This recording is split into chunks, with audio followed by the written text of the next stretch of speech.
Este é um trabalho voluntário, sem fins lucrativos, que oferece livros gravados em MP3 para aqueles que não têm condições de ler livros impressos. Para ouvir este e outros livros gratuitamente na íntegra, acesse nosso canal e leia as instruções na aba Sobre. Este livro foi gravado para o uso exclusivo da pessoa com deficiência visual, não podendo ser comercializado de acordo com a Lei nº 9.610, de 19 de fevereiro de 1998. Já sabemos que se um impulso de inteligência quer realizar alguma coisa, ele o faz usando intelecto, mente, sentidos e matéria. A inteligência pode criar uma fisiologia onde ocorrem pensamentos de cura, mas também pode criar o oposto. Se tivéssemos uma, abre aspas, fiação, fecha aspas, como um computador, a fisiologia de cada indivíduo seria previsível. No entanto, a realidade não é essa. A inteligência cria novos circuitos à sua escolha e isso torna cada pessoa única. Cada experiência da vida modifica a anatomia do cérebro. Os dendrites novos que surgem nas células cerebrais de idosos ativos são apenas um exemplo disso. Ainda mais extraordinária é a seguinte experiência. O Dr. Herbert Spector, do National Institute of Health, ministrou poli-IC a um grupo de camundongos. Essa substância química estimula a atividade das células T, as matadoras naturais que existem no sistema imunológico, para assim aumentar a defesa dos animais contra a doença. Cada vez que um camundongo recebia sua dose de poli-IC, liberava-se essência de cânfora perto dele. Esse esquema de injeção de substância química e liberação de cânfora prosseguiu durante algumas semanas.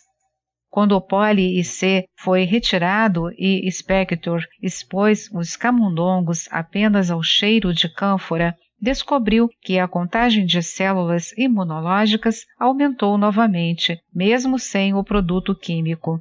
Em outras palavras, só o odor tornou os animais mais fortes contra a doença.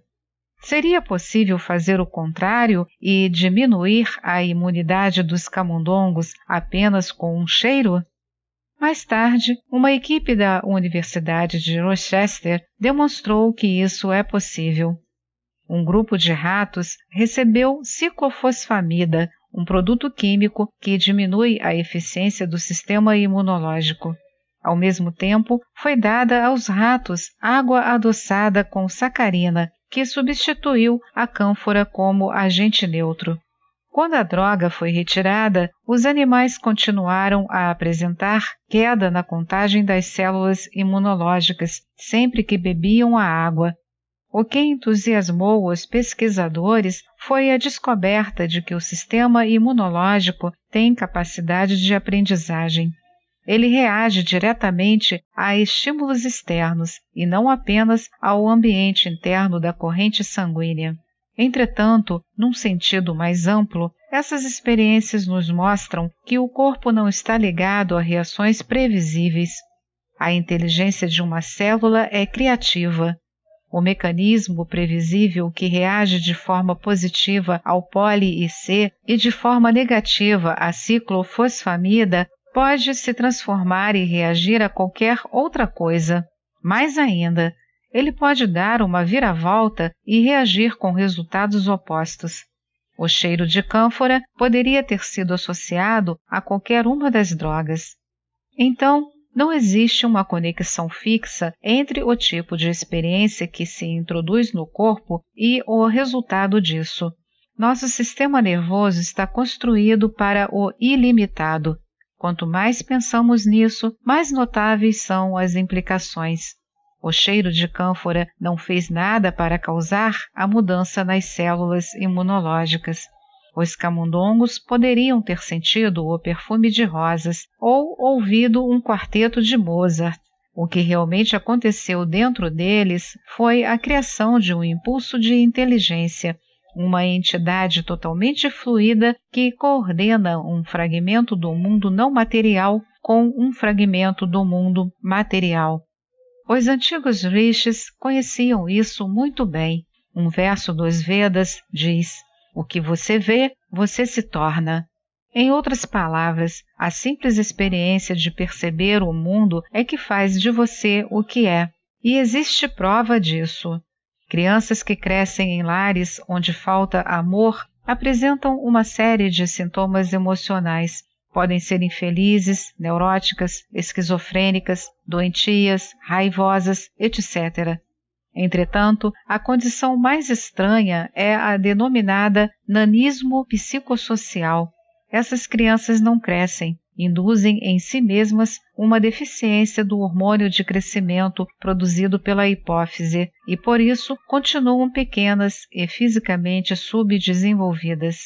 Ignorando o relógio biológico, o início da puberdade se atrasa e também pode haver atraso na aquisição de faculdades mentais típicas da idade, fato não diretamente controlado pela hipófise.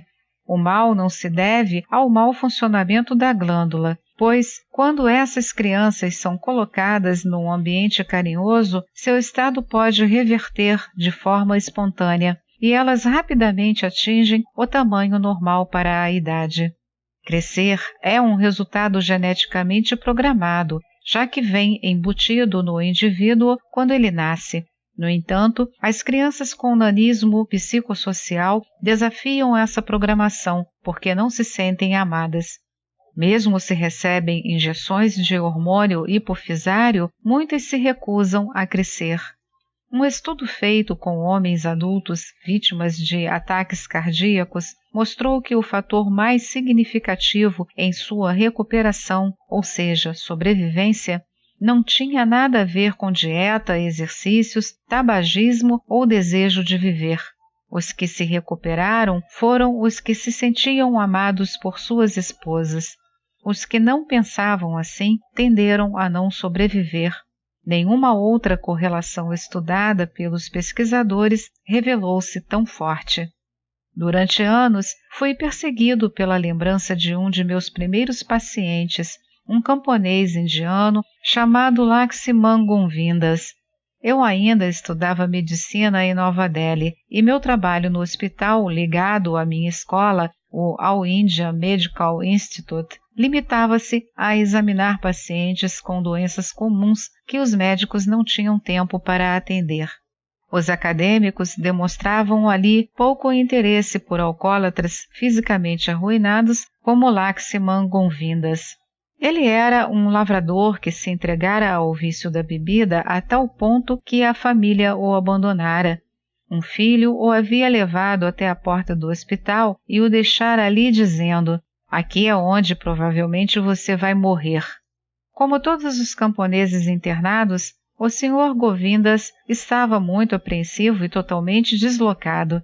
Os internos cuidaram bem de sua cirrose, mas não se deram ao trabalho de conhecê-lo como pessoa.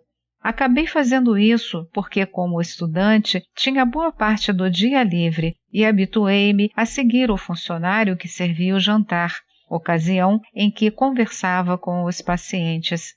Fiz amizade com o Sr. Govindas, sentando-me em sua cama e trocando algumas palavras com ele.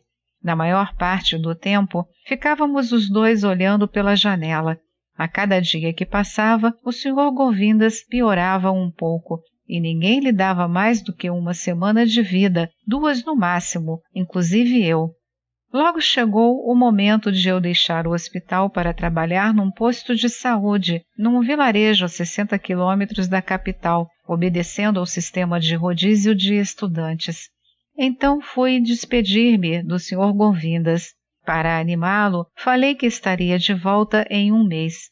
Ele olhou-me muito sério e disse: "Agora que o senhor vai embora, não tenho mais por que viver. Vou morrer." Sem pensar, retruquei: "Não seja tolo, o senhor não pode morrer até eu voltar para vê-lo." Uma vez que o Sr. Govindas estava extremamente fraco, pesava menos de 40 quilos, os médicos que o atendiam esperavam seu falecimento a qualquer momento. Fui para o interior e, em pouco tempo, já não pensava mais em meu paciente. Um mês depois, quando voltei ao hospital-escola, estava passando por um corredor quando vi o nome Lakshman Govindas na porta de um dos quartos.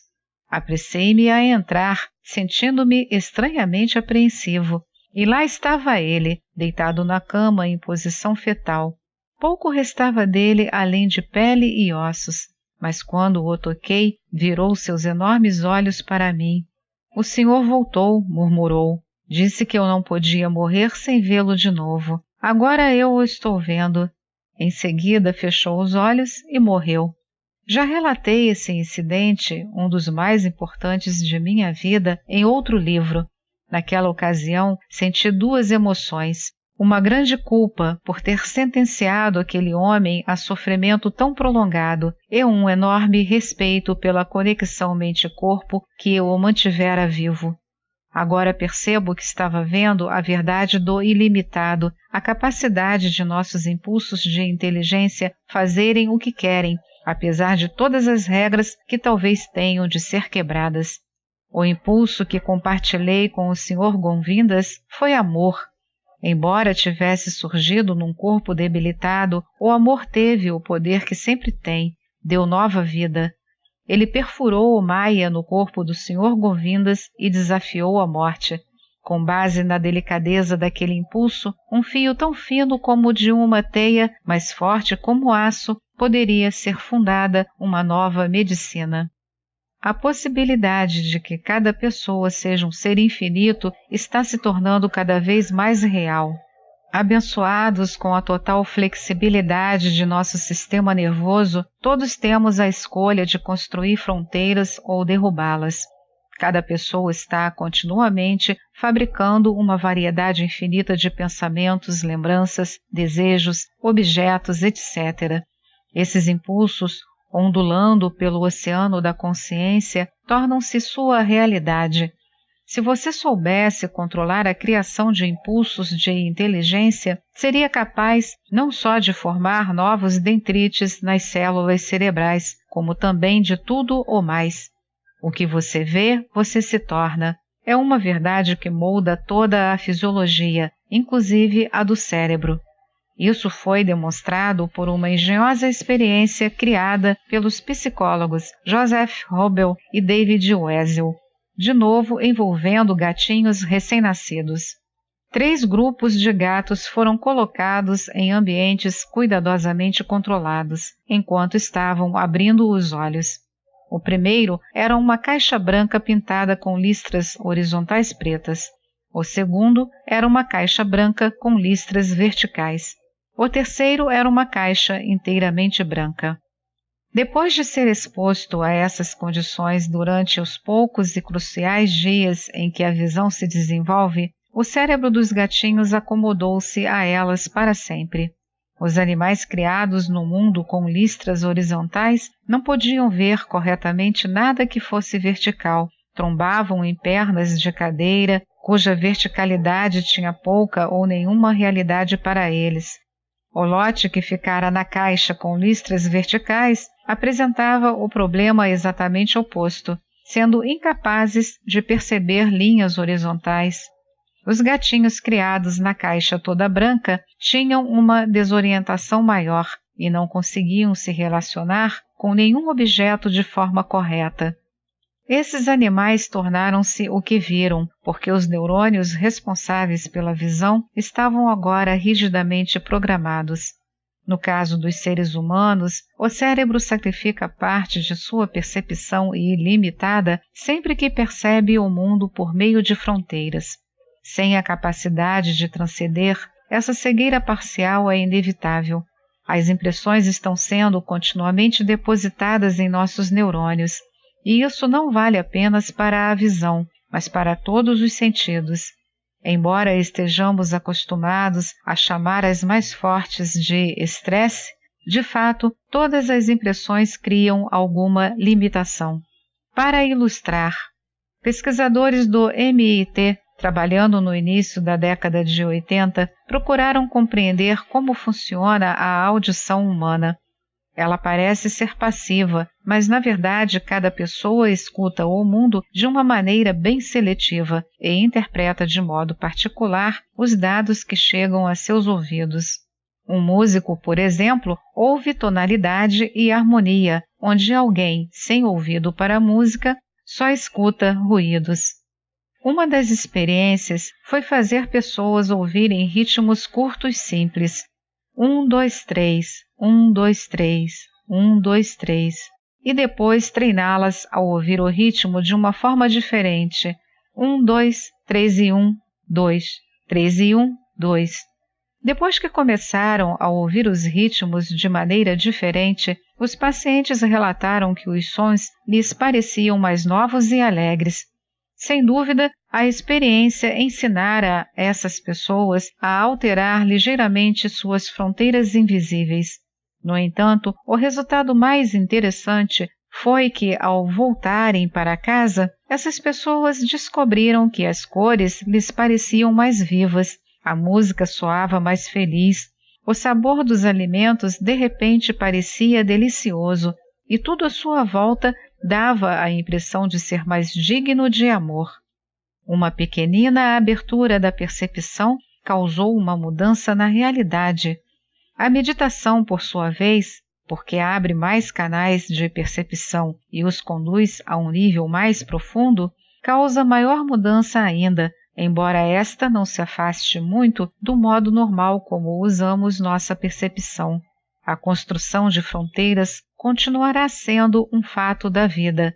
O que os rishis fizeram foi infundir liberdade a essa atividade, elevando-a a um nível que transcende os desejos e pensamentos pequenos do ego isolado. Comumente, o ego não tem escolha, senão passar a vida erigindo com desespero uma fronteira após outra. Ele faz isso pelo mesmo motivo que as cidades medievais construíam muralhas, para se proteger. O ego acha que o mundo é um lugar hostil, perigoso, porque tudo o que existe está separado do eu. Essa é a condição conhecida como dualidade, uma grande fonte de medo. Os Vedas a chamam de única fonte do medo. Quando olhamos lá fora, vemos todo tipo de ameaça potencial, todo trauma e dor que a vida pode infligir. A defesa lógica do ego é se emparedar junto com as coisas mais agradáveis, família, prazeres, lembranças felizes, rostos e atividades conhecidas. Os rishis não propunham a demolição desses limites defensivos, embora muitos acreditem que fosse essa sua intenção. Tanto no Oriente como no Ocidente, enraizou-se a ideia de que os sábios indianos condenavam a, abre aspas, ilusão da vida, fecha aspas. No entanto, como explicou o Maharishi, a realidade védica não se baseava em tal absurdo. Foi perguntado a ele, a dualidade é apenas uma ilusão? E ele respondeu, se a dualidade é uma ilusão, então a unidade não será estabelecida. Ambas possuem seus valores. E sem a dualidade, a unidade não tem substância. Ambas são naturais, ambas são verdadeiras. Essa é a natureza do mundo. Como luz e escuridão, as contradições existem, estão lá. O Polo Norte está lá, como também está o Polo Sul. Dois opostos polares fundem-se num todo. Esse princípio coloca o campo silencioso ativo da vida numa perspectiva adequada. Quando os rishis descobriram a unidade, o silencioso campo da inteligência, descobriram o outro polo que torna a vida completa. Os antigos textos explicam isso como Purnamanda Purnamidam. Isto é pleno, aquilo é pleno. Esta é mais uma edição do canal Livros Falados Voz Humana. Que o bem, o bom e o belo se multipliquem em benefício das criaturas.